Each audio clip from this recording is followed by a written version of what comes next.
Um, so I've discovered I'm in a process. Like I really thought it was over my eating disorder, and that's a big thing that I'm gonna put in.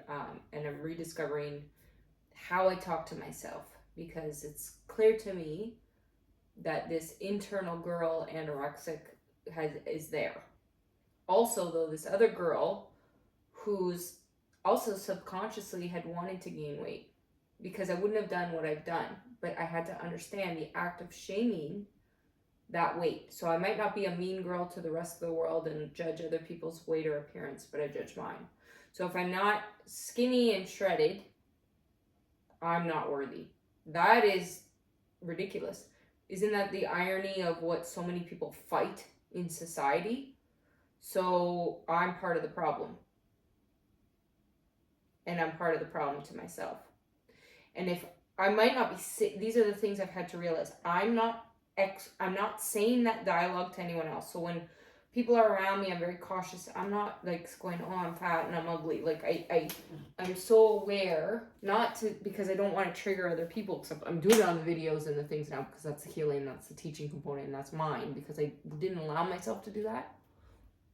But realizing subconsciously, that's why it's like my body has been now malnourished. It needed more calories. We go through different periods.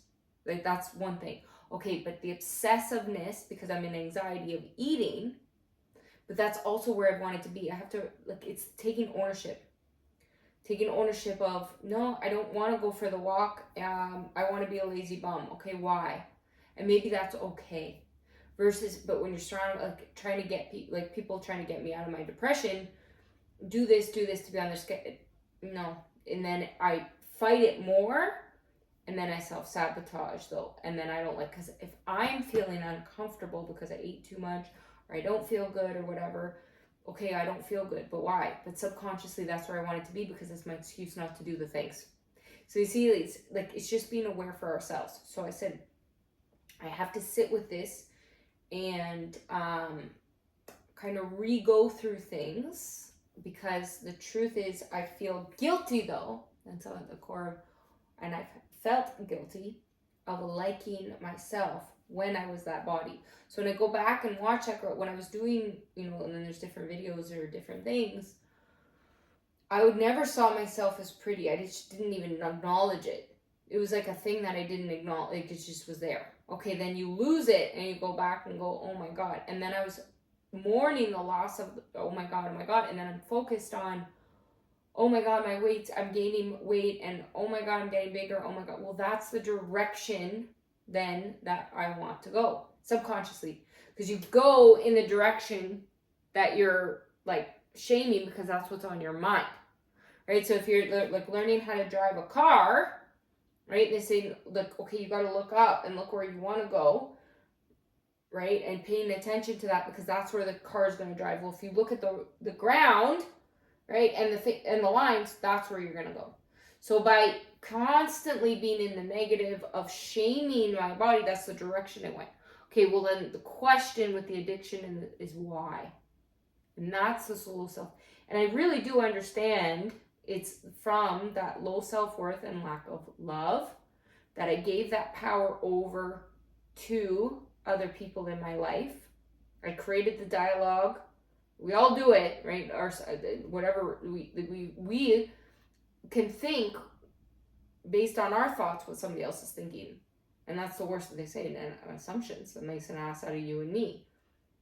You can't ever assume, but we all do it. It's a natural thing. Okay, but that's why I have to learn how to redirect that self-love, and that's what I've realized is my biggest anxiety, because I've also learned, and this is the protective mechanism, when I set boundaries for myself,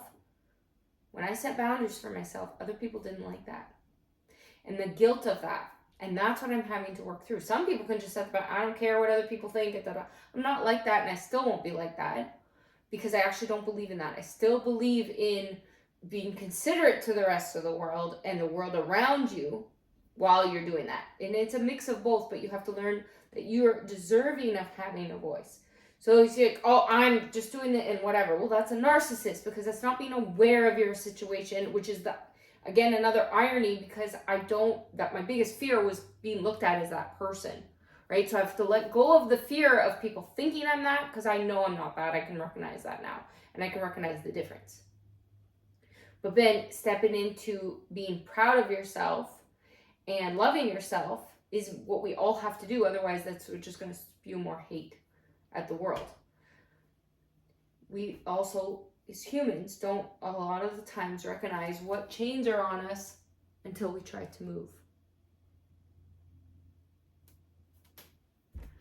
So I'm redoing my own program, and as a